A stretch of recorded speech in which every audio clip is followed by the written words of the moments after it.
Okey.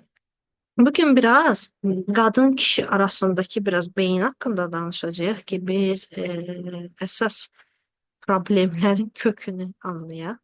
Nevroloji biraz ders olacak ama bazı fərqləri biz anlamalıyıq ki e, en azından qarşımızdaki insan, yəni həyat yoldaşımızı oxumağı bacaraq. Çünki əksər hallarda problemlərin kökü bir-birimizi anlamamaq və bir-birimizin təbiətini bilməməyimizdən qaynaqlanır. Məsəl üçün, keçən dərs mən sizə bir şey demişdim ki, kişilərdə belə bir şey var ki, kişilər ovçudular. Və ovçular daim özlərini təsdiq etməyə ehtiyacı var. Ovçuların daim özlərinin gücünü göstərməyə ehtiyacı var və ovçuların belə bir tələbi var qarşı tərəfdən ki, sən mənə çox sağ ol bildir və təriflə. Hətta oğlan uşaqlarının belə çox ciddi bir araşdırma olunur və təhqiqat aparılır oğlan uşaqlarının üzərində və oğlan uşaqları o oğlan uşaqları ki, ailələrdə anaları tərəfindən daim tərif görürsə və onlara daha mülayim və yumuşaq yanaşma olunur, daha çox təriflərlə sən bunu bacararsan, sən bunu eləyərsən də dolu-dolu motivasiya söhbətləri aparılır. O uşaqların necə deyim, o uşaqların məktəbdə göstərdikləri performans daha yüksək olur və nailiyyətləri daha yaxşı olur. Yəni uğurları daha uğurlu olurlar o oğlanlar. Amma o oğlanlar ki, daim tənqidə məruz qalır, daim tənqidə məruz qalır, o oğlanlar daha sonra get-gedə uğursuzluqlar göstərirlər və özlərinə gedib həmişə pis dostları seçirlər. Yəni bir növ qangsterlərlə ya da nə bilim belə özlərini güclü göstərən, amma əslində insanlara zülm eləyən uşaqlarla oturub dururlar. Bu niyə baş verir? Çünki oğlan beyni onsuz da ovçu olduğu üçün və oğlan beyni hardasa özünü təsdiq etməyə daha çox meyilli olduğu üçün, öz gücünü göstərməyə daha çox meyilli olduğu üçün ya öz gücünü yaxşılıqla göstərəcək, əgər tərif varsa, əgər görür ki, onu tərifləyirlər, əgər görür ki, ona necə deyək, arxadayaq dururlar, o öz gücünü doğru yöndə istifadə eləyəcək, göstərəcək. Amma yox, əgər bunu etmədiyimiz zaman oğlanlar gedəcək öz gücünü pis yöndən, yəni tamamilə fiziksel yöndən göstərməyə başlayacaq və fiziksel yöndən özünü inkişaf elətdirəcək. Və bunu daha çox öz zəiflərinin üzərində, necə deyim, belə zəiflərin üzərində göstərəcək. Dolayısıyla kişi beyninin bu xüsusiyyətini nəzərə alsaq, kişi beyni sadəcə güc odaqlı, çözüm odaqlı və net bir şəkildə stratejik baxır hər şeyə. Məqsəd yönümlü irəliləyir. Özünə məqsəd qoyur və ona uyğun irəliləyir. Qadın beyni isə detaycıdır, qadın beyni sorğulayandır və qadınlar daha çox bütün necə deyim, ən xırda detallara fikir verir. Bu fikir verin şəkildə göründüyü kimi, məsəl üçün kişilər alışverişə niyə qadınlarla getməyi sevmir? Çünki kişi konkret bilir ki, mən gedirəm köynək almağa. Maksimum onun seçəcəyi bir şey olacaq ki, tam çox detallara fikir vermədən gedib rənginə fikir verər. Mənə yaraşdı, bədənimə oturdu, oturmadı. Kişilər bunu çox diqqət eləyir. Amma qadınlar daha çox detaycıdırlar. Rənginə baxacaq, onun rəngindəki o xırda detallara fikir verəcək, sonra onu kombin olaraq düşünəcək və s. Pravda, belə deyim, 2024-də artıq mən bir çox kişidə də bu artıq bu nüansları görürəm ki, çünki artıq kişilər də daha çox modaya uymağa başlayıblar və detaylı düşünməyə başlayıblar. Amma yenə də bu fərq olaraq bizim aramızda qalır. ki qadın daha detaycıdır və qadınla kişinin arasındakı ən böyük fərq bilirsiniz nədir? Qadınla kişinin arasında bir böyük fərq də budur ki, qadın daha çox uzun müddətli düşünür. Kişi isə o andaki nəticəyə odaklanır. Yəni mən bu anda yaşayıramsa, misal üçün bu anda bir problem varsa, kişinin fikri o olacaq ki, mən bu problemi hal-hazırda necə çözə bilərəm. Amma qadında isə tam tərsi olacaq. Qadının içindəki tələbat odur ki, o oturub bunu uzun bir proses olaraq görür və sabahki nəticəni də düşünür. Yəni gələcəyi də düşünür.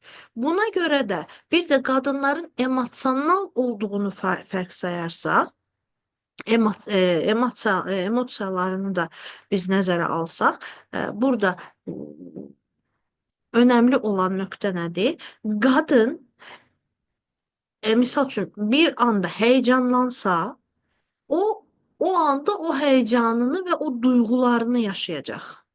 Amma kişi heyecanlandığı zaman, diyelim ki bir risk məsələsi var.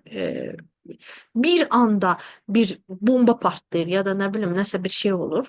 Qadın heyecanlanır və özünü o anda o emosiyaları altında itirə bilərkən, kişi isə tam tersi o risk anlarında ya da çətinlik anlarında tez toparlayıb nəticəyə baxır.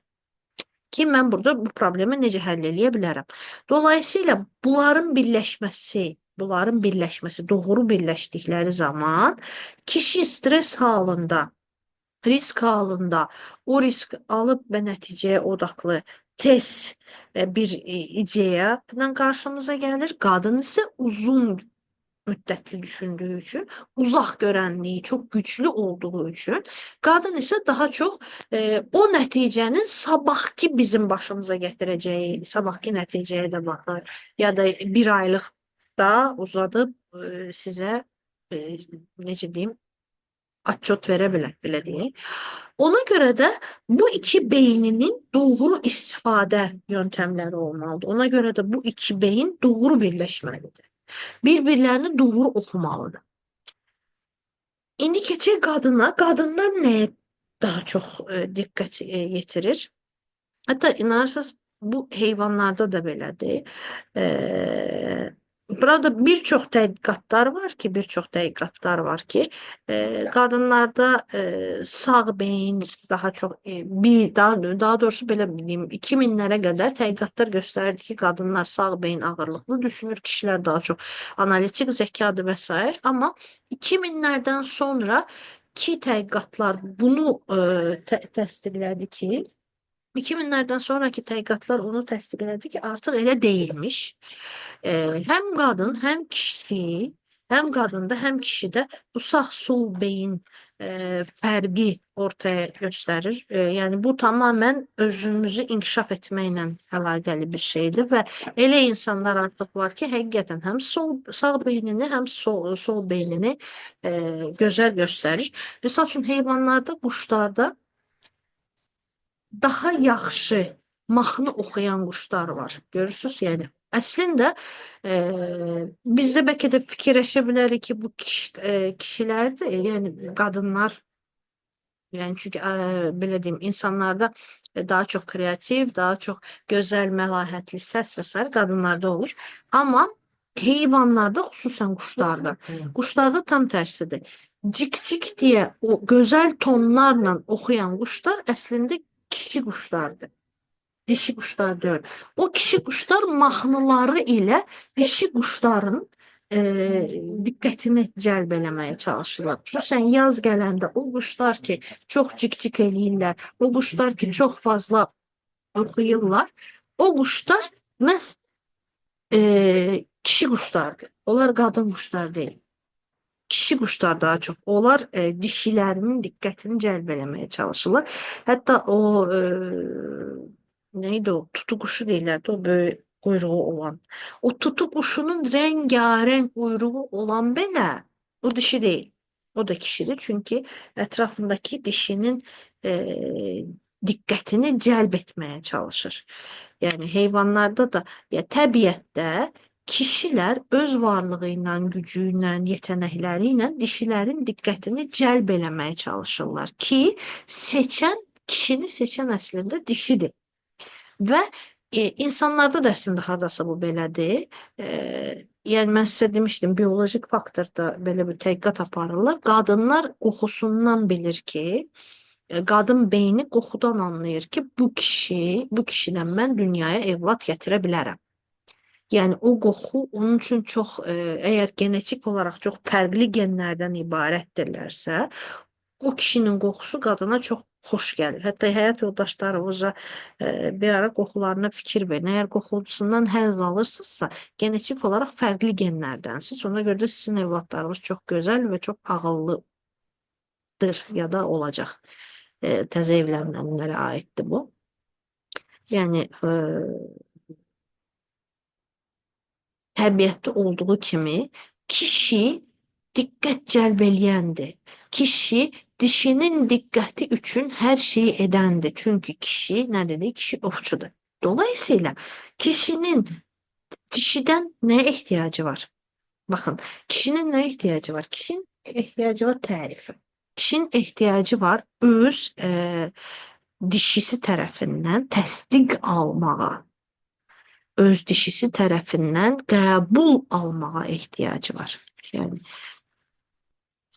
kişilər müharibə eləyir, kişilər dava eləyir qadın üçün. Kişi təbiətdə ki, təki dişi onu seçsin. Çünki seçən dişidir. İndi bir evdə gəlin düşünək. İnzibati idarəyə ona görə də qadın aparır. Niyə? Çünki qadın özünü daim kişisini daim öfsunlamağı bacarmalıdır. Daim onu ovçu vəziyyətdə saxlamağı bacarmalıdır ki, onu elədiyi zaman həm ilişki çox necə deyim, rəngarəng olur. Çünki kişinin daim buna ehtiyacı var. Və bir yandan da həm də onların arasında problem də azalır. Çünki qadın da istədiyini almağı bacarmalıdır. Baxın, Azərbaycanda belə bir şey var. Kişilərlə qadınlar arasında ən böyük fərq bilirsiniz nədir? Ən böyük çətinlik buradan ibarətdir ki, Azərbaycanda qadın kişisindən tələb eləməyi bilmir. Kişi də qadından nə isə istəməyi bacarmır, ayıb bilir. Amma bu ayıb bildiyini öz həyat yoldaşından istəmir. Sonra gedir bunu qıraqda tapır. Halbuki sual verən lazımdır ki, bunu həyat yoldaşınla niyə yaşaya bilmirsən ki? İnanırsınız, cavan çift var idi. Bizdə ailə terapiyasına qoşulmuşdular, ər-arvad. Qadın deyir ki, yəni mənim ehtiyaclarım var, təbii ehtiyaclarım var və mən bu təbii ehtiyacları yoldaşımdan ala bilmirəm. Ən basiti evdə çox qəşəng geyinmək istəyirəm onun üçün. Yəni daha biz elə cavanıq, yəni bir həyəcan qatmaq istəyirəm, amma yoldaşım evə gələndə mən belə geyinəndə mənə deyir ki, utanmırsan, bu nə vitdi gəzirsən evdə. Məsələ nədir? Çünki kişi o gözəl geyinməyi ecazkar qadının nə üçünsə əxlaqsız bilir. Baxın, yəni bu bir tək ailədə deyil, bu bir çox ailədə elədir. Niyə? Çünki o oğlan ata-anasının evliliyi müddətcə, indi xüsusən əgər qaynana, qaynata, nənə, baba ilə də böyüyübsə, o oğlan evdə nəyi görüb? Qadın əzilib, qadın xalatda gəzir, xorey, üstündən xorey gəlir, nə bilim, yoldaşı ilə iki kəlmə kəsməyə ayıbdır. Çünki evdə başqa bir adamlar da var və dolayısıyla o böyük bir ailə ya da lap böyük ailə də olmasa, köhnə kişilər hər zaman sərhəd qoyurlar. Ay bunu danışmaq olmaz, belə hərəkət olmaz. Ana ata saatı deyə bir şey yoxdur ailədə. Ər-arvad sevgililik söhbəti yoxdur ailədə, görməyib bu uşaq. Dolayısıyla oğlan bunu ayıb bilir. Yəni və qız istəməyə gedəndə də oğlanın anası da o zehniyyətində olur. Mən özümə gəlin alıram. Niyə? Gəlin alıram ki, gəlin evi gəlsin, yığışdırsın, oğluma baxsın, oğlumun dalıyca yığışdırsın və Oğlunun qulluqçusu olsun, bir də üstəgəl oğluna uşaq dünyaya gətirsin. Bax, superdir. Deməli, mən ev yığışdıracağam, uşaq dünyaya gətirəcəm, amma mənim duyğularım, mənim istəklərim, mənim arzularım sayılmayacaq. Baxın, İslam dini də buna qarşıdır. Hətta İslam dini o qədər dərin mövzulara əl atır ki, qadınla kişinin yatağına qədər tövsiyələr verilir və burada çox önəmli bir məqam var. Qadının həzz sistemi, baxın, beynindəki həzz sistemi, yəni bu sadəcə cinsəlliklə əlaqəli deyil. Qadın ümumiyyətlə əgər produktiv olmağını istəyirsinizsə, ailədə xoşbəxt olmağını istəyirsinizsə, qadının həzz sistemi hissləri ilə bağlıdır, hissləri ilə çalışır. Yəni qadının hissinə incə-incə toxunmasan, qadının sevdiyini bildirməsən, qadına o duyğuları ilə ona dəyərli olduğunu göstərməsən, qadın solmağa başlayacaq və evdəki hamını solduracaq. Deyir, bir evi, bir uşaqları bədbaxt eləmək istəyirsənsə, onun anasını bədbaxt elə. Gör, bax, uşaqlar necə pis vəziyyətdə böyüyür. Çünki qadının həzz sistemi, baxın, qadın həqiqətən, qadın o ana bətni perspektivi var bizdə. Qadın doğrudan doğurgandır və sadəcə evlad dünyaya gətirmir. Qadın ailəni də yuva halına gətirə bilər. Amma xoşbəxt olsa. Əgər qadının damarına bassan, əgər qadının əlindən konfor alanını, daha doğrusu evində belə konforunu əlindən alsan, qadının o yuva etmə çabasını əlindən alsan, qadını bir, yəni bir, nə bilim, bir iş görən bir məxluq kimi görsən, qadın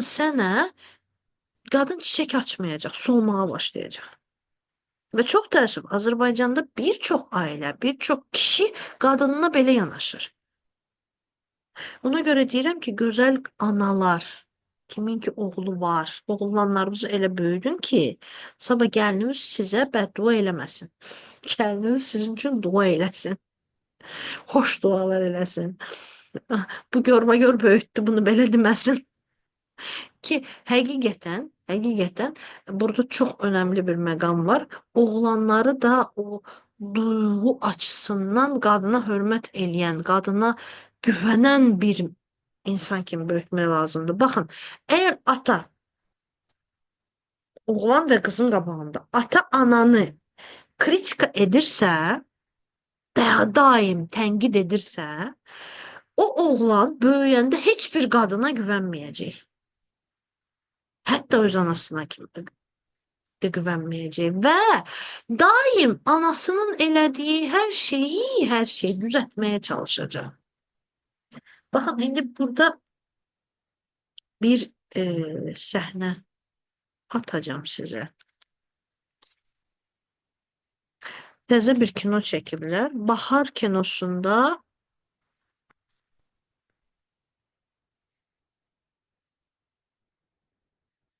deməli, kinoda belə bir məqam var. Qadın gedir psixiatrın yanına və oğlu ilə əlaqəli, yəni oğlu ilə bağlı bir şeyi müzakirə eləyir.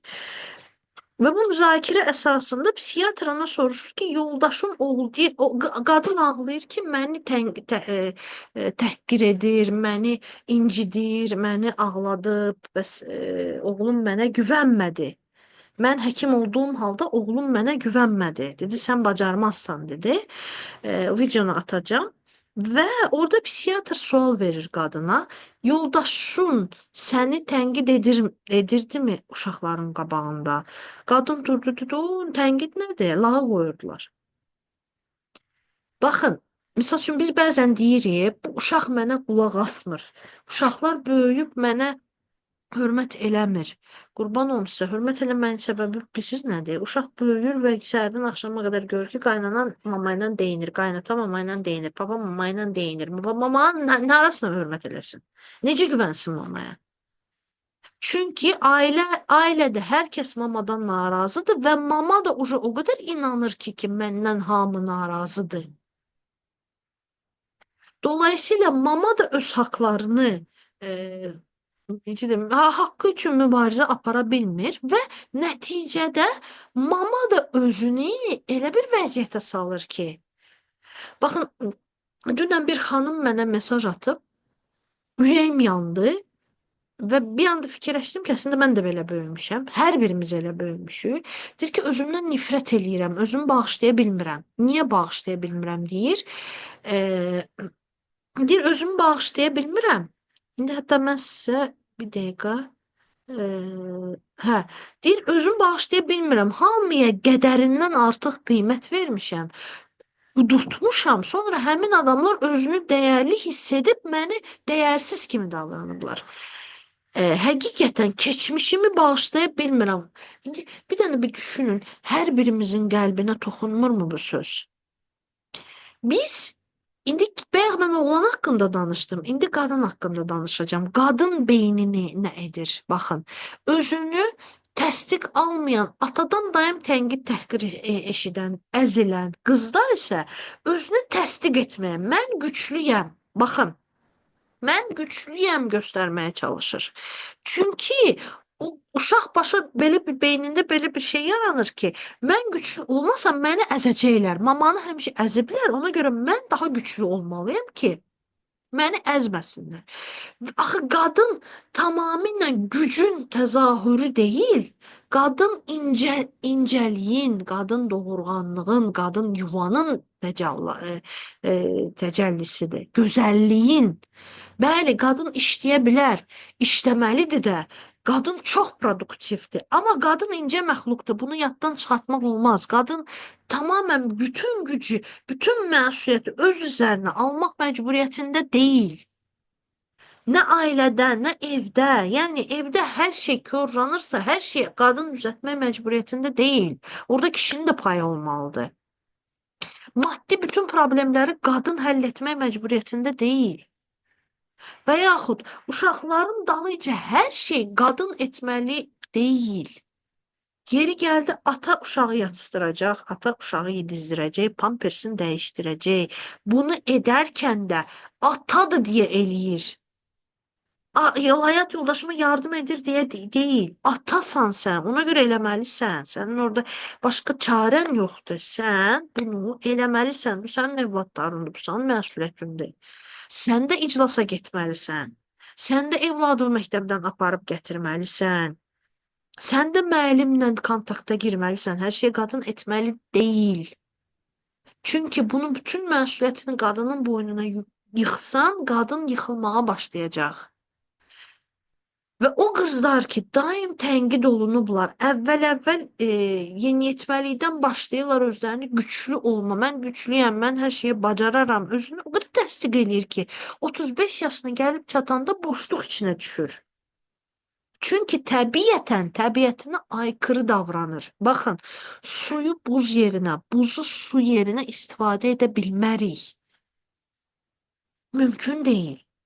Su buzun effektini vermədiyi kimi buzu da ağzımıza qoysaq susuzluğumuzu aparmayacaq. Ciyərimiz yanmağa davam eləyəcək.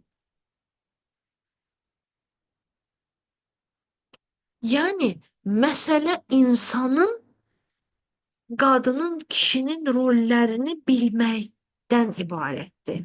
Biz bir-birimizin rolunu doğru qoyduğumuz zaman doğru ailə rol modeli ortaya çıxa bilər. Və dolayısıyla cavanlar üçün də, misal üçün, indiki evladlarımıza da o rol modeli mütləq göstərmək lazımdır. Yəni, uşaqların qabağında dava elədiyimiz zaman barışmağı da onların gözün qabağında bacarmalıyıq. Ki, uşaqlar həyat yoldaşlarının bir-birlərinə olan münasibətdən qorxmasınlar, çəkinməsinlər.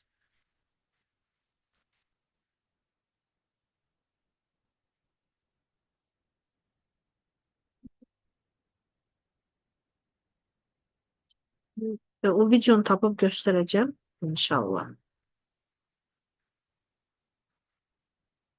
Ona görə qadın kişinin, kişi qadının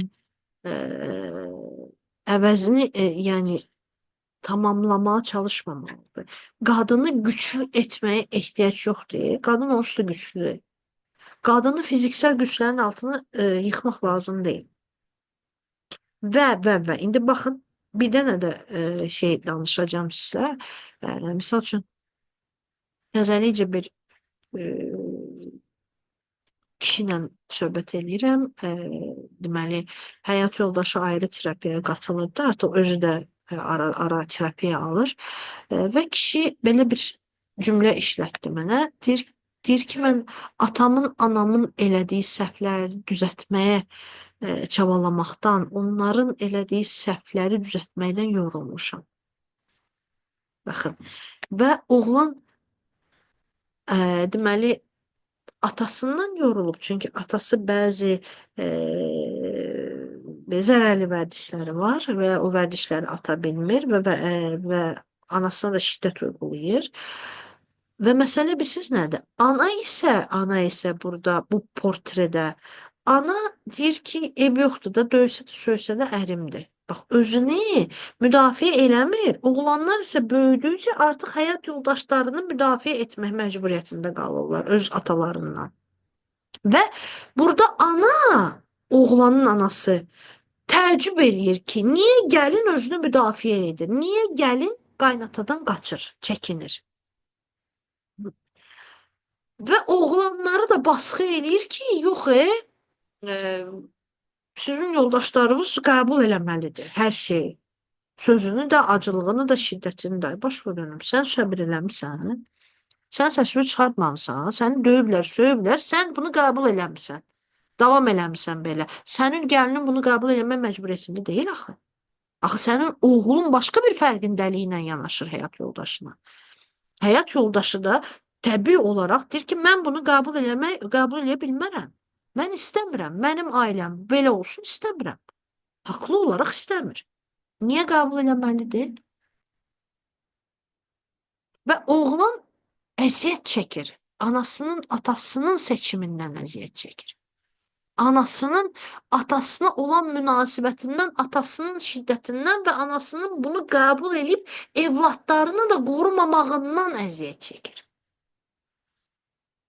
Baxın, ata 70'lerde olur da bu, yəni görmüşük belə valideynləri. Ata gəlir əsəbi, əzazil,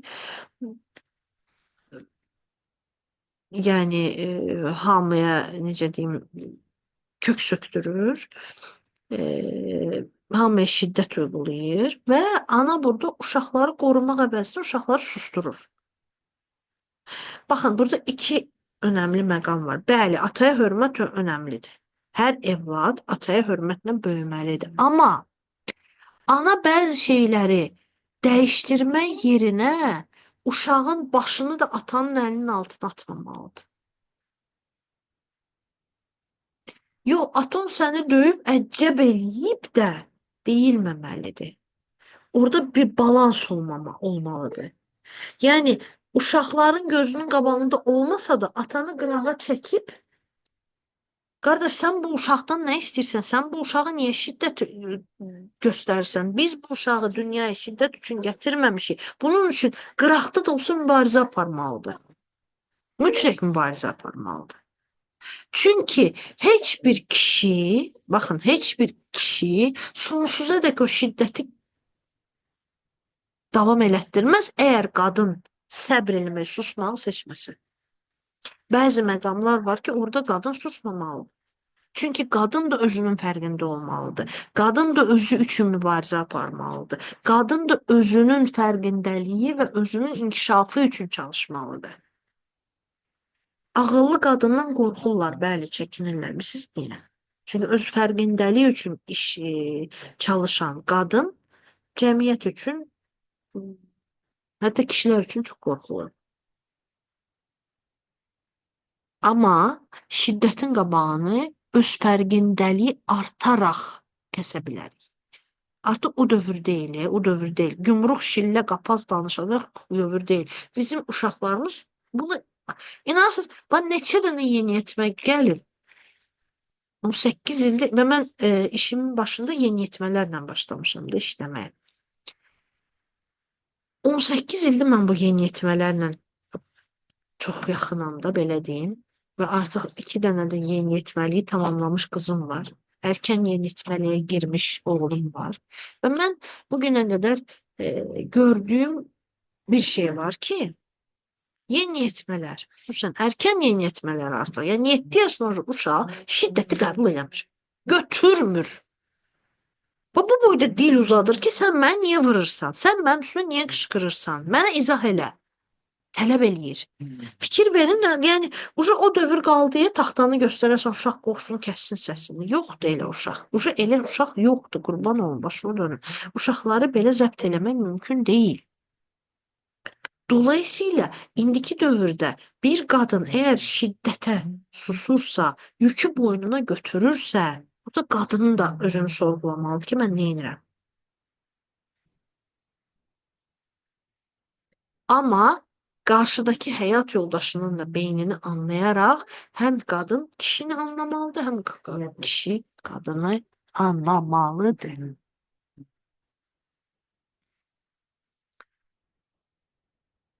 Bugün demiştim cinsəllikdən danışdım, amma yenə hələ siz o qədər bu qadın kişi mövzusu o qədər dərin, o qədər uzun bir mövzudur ki, yəni hələ ki o topa girə bilmirəm. Amma inşallah girəcəm yavaş-yavaş xırdaladıqca mövzuları.